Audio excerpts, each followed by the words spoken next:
ഇന്ന് നമ്മൾ ഡിസ്കസ് ചെയ്യുന്നത് ഒ ഹെൻറിയുടെ ദി ലാസ്റ്റ് ലീഫ് എന്ന സ്റ്റോറിയാണ്. മലയാളത്തിലായിരിക്കും ഡിസ്കഷൻ നടക്കുന്നത്. അതിൻ്റെ ഒരു ഓവറോൾ സമ്മറിയാണ് നമ്മൾ ഉദ്ദേശിക്കുന്നത്. കഥ നടക്കുന്നത് ഗ്രീൻവിച്ച് വില്ലേജിലാണ്. ഈ വില്ലേജിൻ്റെ പ്രത്യേകത എന്തെന്നാൽ ഇവിടെ പുറത്തുനിന്ന് ആളുകൾ വന്ന് വളരെ തിരക്കേറിയ ഒരു ജീവിതം നയിക്കുന്ന ഒരു സ്ഥലമാണ്. എന്നാൽ ഇവിടെ ആളുകൾ ആർട്ടിസ്റ്റുകൾ വന്നിട്ട് അവർക്ക് കൂടുതൽ കാര്യങ്ങളൊന്നും അല്ലെങ്കിൽ കൂടുതൽ നേട്ടങ്ങളൊന്നും നേടാൻ സാധിക്കുന്നില്ല. അതുകൊണ്ട് തന്നെ ഇവിടെ വന്ന് റൂമുകൾ ലഭിക്കാനും അനുബന്ധ ജീവിത സാഹചര്യങ്ങൾ ലഭിക്കാനും വളരെ സുഖമാണ്. അവിടെയാണ് നമ്മുടെ കഥാനായകരായിട്ടുള്ള അല്ലെങ്കിൽ കഥയിലെ പ്രധാന കഥാപാത്രങ്ങളായിട്ടുള്ള സൂയും ജോൺസിയും ചെന്നെത്തുന്നത്. അവർ ചെന്ന് നോക്കുമ്പോൾ അവർക്ക് ഇഷ്ടപ്പെട്ട ഒരു ലൊക്കേഷനായിട്ട് അത് മാറുന്നു. അവർ താമസിക്കുന്നത് ഒരു 3 നിലയുള്ള കെട്ടിടത്തിൻ്റെ ഏറ്റവും മേലിലാണ്.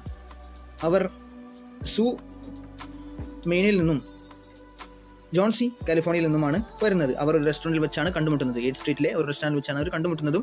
പക്ഷേ അവർ ഒരുപോലത്തെ തരത്തിലുള്ള ആർട്ടാണ്, അതുപോലെ തന്നെ ഒരുപോലത്തെ ഭക്ഷണവും ഒരുപോലത്തെ വസ്ത്രങ്ങളുമാണ് ഇഷ്ടമുള്ളത്. അതുകൊണ്ട് തന്നെ അവർ ഒരുമിച്ച് വർക്ക് ചെയ്യുവാനും ഒരുമിച്ച് താമസിക്കുവാനും തീരുമാനിക്കുന്നു. അങ്ങനെ ഗ്രീൻവിച്ച് വില്ലേജിൽ അവർ താമസിക്കുന്ന സമയത്താണ് സ്പ്രിങ്ങിൻ്റെ അവസാനത്തോടെ വിൻ്ററിലേക്ക് പ്രവേശിക്കുന്ന സമയത്ത് അവിടെ ഒരാൾ വരുന്നത്. അതാരാണ്? മറ്റാരുമല്ല, ഒരു പേഴ്സണിഫിക്കേഷൻ നൽകിക്കൊണ്ട് അവിടെ ന്യൂമോണിയയാണ്, അസുഖത്തെയാണ് അവിടെ ഒരു വ്യക്തി വരുന്നു എന്ന് പറയുന്നത്. എന്നാൽ ന്യൂമോണിയയെ ഒരു ഭീമാകരമായിട്ടുള്ള ഒരു മനുഷ്യനായിട്ട് അല്ലെങ്കിൽ ഭീമാകരമായിട്ടുള്ള ഒരു ജീവിയായിട്ട് ഇവിടെ പരിഗണിക്കുന്നു. ഇത് ഒരു നൈസ് ഓൾഡ് ജെന്റിൽമൻ അല്ല. അങ്ങനെയുള്ള ഒരാൾക്ക് കാലിഫോർണിയയിൽ നിന്നുമുള്ള ഒരു ചെറിയ പാവപ്പെട്ട ഒരു യുവതിയെ എങ്ങനെയാണ് സ്പർശിക്കാൻ സാധിക്കുക എന്ന് സൂ അല്ലെങ്കിൽ ഇതിൻ്റെ നറേറ്ററായിട്ടുള്ള ഒമിനിസിയൻ നറേറ്ററായിട്ടുള്ള 3rd പേഴ്സൺ ഒമിനിസിയൻ നറേറ്റർ ഇങ്ങനെ പറയുകയാണ്. പക്ഷേ ന്യൂമോണിയ ജോൺസിക്ക് ബാധിക്കുകയാണ്. അങ്ങനെ അവൾ വളരെ വിഷമത്തിൽ അവളെ പരിചരിക്കുന്നു. ഡോക്ടർ വരുന്നു. അവൾക്ക് യാതൊരു വിധത്തിലുള്ള സാധ്യതയുമില്ല, ജീവിക്കാൻ യാതൊരു വിധത്തിലുള്ള സാധ്യതയുമില്ല. വളരെ ചെറിയ സാധ്യതയാണുള്ളത് എന്ന് പറയുന്നു. പിന്നീട് ഇങ്ങനെ ജീവിക്കാൻ അല്ലെങ്കിൽ ഭാവിയെക്കുറിച്ച് യാതൊരുവിധ പ്രതീക്ഷയും ആഗ്രഹവും ഇല്ലാത്ത ഒരാളെ ജീവിപ്പിക്കാൻ വളരെ ബുദ്ധിമുട്ടാണ്, അല്ലെങ്കിൽ അവർക്ക് റിക്കവർ ചെയ്യാൻ ഭയങ്കര ബുദ്ധിമുട്ടാണ്. അതുകൊണ്ട് നിങ്ങൾ അവർക്ക് അത്തരത്തിലുള്ള ഫ്യൂച്ചറിനെ ആഗ്രഹിക്കുന്ന കാര്യങ്ങളെല്ലാം ചെയ്യണമെന്ന് സൂവിനോട് ഡോക്ടർ പറയുന്നു. അങ്ങനെയാണ് സൂ അവൾക്ക് ഇഷ്ടപ്പെട്ട കാര്യങ്ങൾ ചെയ്യുവാനായിട്ട് അവളുടെ റൂമിൽ നിന്നും ജോൺസിയുടെ റൂമിലേക്ക് എത്തുന്നതും അവിടെ വർക്ക് ചെയ്യുന്നതും.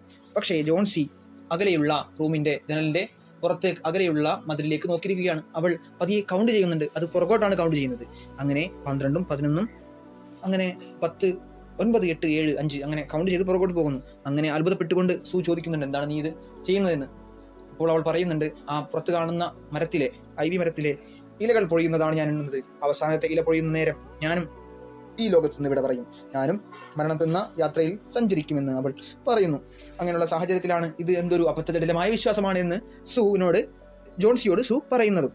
അങ്ങനെ അവൾക്ക് ഇഷ്ടപ്പെട്ട കാര്യങ്ങൾ ചെയ്യുവാനായിട്ട്, അവളുടെ വിഷമങ്ങൾ പറയുവാനായിട്ട് തൻ്റെ അടുത്തുള്ള ബെയർമാൻ എന്നുള്ള വയസ്സായിട്ടുള്ള ഒരു ആർട്ടിസ്റ്റിനെ അവൾ സമീപിക്കുന്നതും അവളുടെ വിഷമങ്ങൾ പറയുന്നതും. ഇത്തരം സംഭവങ്ങൾ കേൾക്കുമ്പോൾ ബെഹർമാനും അഭിപ്രായപ്പെടുന്നത് പ്രകാരമാണ്. ഇത് ജടിലമായ കാഴ്ചപ്പാടാണ്. ഒരാളുടെ ജീവിതം എങ്ങനെയാണ് ഒരു മരത്തിന്റെ ഇലകളുടെ പൊഴിയലുമായി ബന്ധപ്പെട്ടിരിക്കുക? അത് അസാധ്യമാണല്ലോ. ഇത് വളരെ അബദ്ധമാണ് എന്ന് പറഞ്ഞുകൊണ്ട്, എങ്കിലും ഞാൻ അങ്ങോട്ട് വരാം എന്ന് പറഞ്ഞ് അവരങ്ങോട്ട് വരുന്നു. സൂയിനെ സമാധാനിപ്പിക്കാൻ ബെഹർമാൻ നോക്കുന്നുണ്ട്. പക്ഷേ അതെല്ലാം തന്നെ അർത്ഥമില്ലാതെയായി പോവുകയാണ്. അങ്ങനെ അവസാനത്തെ ഇല ശേഷിച്ചിരിക്കെ ആ മരത്തിലോട്ട് ജോൺസ് നോക്കിയിരിക്കുന്നുണ്ട്. വിഷമത്തോടെയാണ് സൂ ഇരിക്കുന്നതെങ്കിലും അവൾ നിന്റെ കണ്ണുകൾ അടയ്ക്കാതെ എൻ്റെ കൂടെ ഇരിക്കണം എന്ന് പറയുന്നു. അങ്ങനെ ഒരു രാത്രി ഉറങ്ങിപ്പോയവേ അവൾ പിറ്റേ ദിവസം ജനലിലൂടെ പുറത്തു നോക്കുമ്പോൾ അവിടെ കാണുന്നത് ഈ ഐവി മരത്തിന്റെ അവസാനത്തെ ഇല മഞ്ഞ നിറത്തിൽ രൂപം മാറിക്കൊണ്ടിരിക്കുന്നതായിട്ട് അവൾ കാണുന്നു. പിന്നീട് അവൾ നോക്കുമ്പോൾ പിറ്റേ ദിവസവും നല്ല ശക്തമായ മഴ പെയ്തു. അങ്ങനെ വീണ്ടും ആ ഒരു ഇല അത് പൊഴിയാതെ അങ്ങനെ നിൽക്കുന്നു. അങ്ങനെ നോക്കുമ്പോൾ അവൾ സ്വയം ആത്മവിശ്വാസവും സ്വയം പ്രതീക്ഷയും വീണ്ടെടുത്തുകൊണ്ട് അവൾ സൂവിനെ വിളിച്ചുകൊണ്ട് അവളോട് ക്ഷമാപണം നടത്തിക്കൊണ്ട്, ഞാൻ ജീവിതത്തിലേക്ക് പ്രതീക്ഷ വെക്കുന്നുണ്ട്, ഇത് ഞാൻ വിശ്വസിച്ചത് വളരെ തെറ്റായി പോയെന്ന് ഞാൻ മനസ്സിലാക്കുന്നു എന്നും, അത്തരത്തിൽ ഇല പൊഴിയുന്നത് അതിനോട് തൻ്റെ ജീവിതത്തിൻ്റെ ദിനങ്ങളെ സാദൃശ്യപ്പെടുത്തി, അല്ലെങ്കിൽ അതിൻ്റെ പൊഴിയലിനോട് തൻ്റെ സമയങ്ങളെ രൂപപ്പെടുത്തി അല്ലെങ്കിൽ സാദൃശ്യപ്പെടുത്തി, അതിൻ്റെ പൊഴിയൽ പ്രകാരം തന്നെ എൻ്റെ ജീവിതം കൊഴിഞ്ഞു പോകുമെന്നുള്ള അന്ധവിശ്വാസം അല്ലെങ്കിൽ അതിൻ്റെ അബദ്ധജടിലമായിട്ടുള്ള കാര്യം ഞാൻ ഒഴിവാക്കി വിടുന്നു. അങ്ങനെ പിന്നീട് ഡോക്ടർ അവിടെ വരുന്നുണ്ട്. അങ്ങനെ ഡോക്ടർ അവിടെ വരുമ്പോൾ ജോൺസി വളരെയധികം ഉഷാറായിട്ടുണ്ട്, വളരെയധികം നല്ല രീതിയിൽ ആരോഗ്യം വെച്ചിട്ടുണ്ട്. ഇനി ഭക്ഷണവും അതുപോലെ തന്നെ കെയറും മാത്രം മതി അവൾ രക്ഷപ്പെടാൻ, അല്ലെങ്കിൽ അവൾക്ക് ഈ രോഗത്തിൽ നിന്ന് മുക്തി നേടാൻ എന്ന് ഡോക്ടർ പറയുന്നു. ഇത് കേട്ട് സൂയും സന്തോഷിക്കുന്നുണ്ട്. അങ്ങനെ ഇരിക്കുകയാണ് ഡോക്ടർ മറ്റൊരു കാര്യം പറയുന്നത്, നിങ്ങളുടെ അടുത്തുള്ള വയസ്സായിട്ടുള്ള ബെഹർമാന്റെ കാര്യം വളരെ കഷ്ടമാണ്. അദ്ദേഹത്തിന് ന്യൂമോണിയ ബാധിച്ചിട്ടുണ്ട്. എന്തെന്നറിയില്ല, 2 ദിവസമേ ആയിട്ടുള്ളൂ അദ്ദേഹത്തിന് ന്യൂമോണിയ മരിച്ചിട്ട്. പക്ഷേ അദ്ദേഹത്തിന് ഇനി ജീവിക്കാൻ കഴിയില്ല എന്നുള്ളതാണ് അവസ്ഥ. കാരണം അത്രത്തോളം സീവിയർ ആയിട്ടുണ്ട് അസുഖം. ഇത് കാണുമ്പോൾ പിന്നെ അവർ അത്ഭുതപ്പെടുന്നുണ്ട്. ബെഹ്ർമാൻ ആണല്ലോ നമ്മുടെ അടുത്ത് 2 ദിവസം മുൻപ് വന്നത്. പക്ഷേ അവർ അക്കാര്യം മനസ്സിൽ വെക്കുന്നു, സൂയും ജോൺസിയും. അങ്ങനെ ബെഹ്മാന്റെ അടുത്തേക്ക് ചെന്ന് ഡോക്ടർ അക്കാര്യം ഇവരോട് പറഞ്ഞ് ഇവർ ബെഹ്മാന്റെ കാര്യങ്ങൾ എന്നെ ആലോചിച്ചിരിക്കുന്ന സമയത്ത്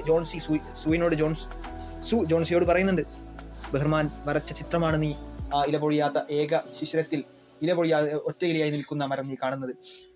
ബെഹ്മാൻ ആ ചിത്രം ആ ഇല പൊഴിഞ്ഞ അന്ന് രാത്രി തന്നെ വരച്ച് വെച്ചതാണ് നിന്നെ ജീവിതത്തിലേക്ക് തിരിച്ചു കൊണ്ടുപോകാൻ, നിന്നിൽ പ്രതീക്ഷയുടെ പുതിയ കിരണങ്ങൾ ജനിപ്പിക്കുവാനായിട്ട്, പ്രതീക്ഷയുടെ പുതിയ നാമ്പുകൾ നിന്നിൽ മുളപ്പിക്കുവാനായിട്ട്. അത് ബെഹ്മാൻ വരച്ച ചിത്രമാണ്.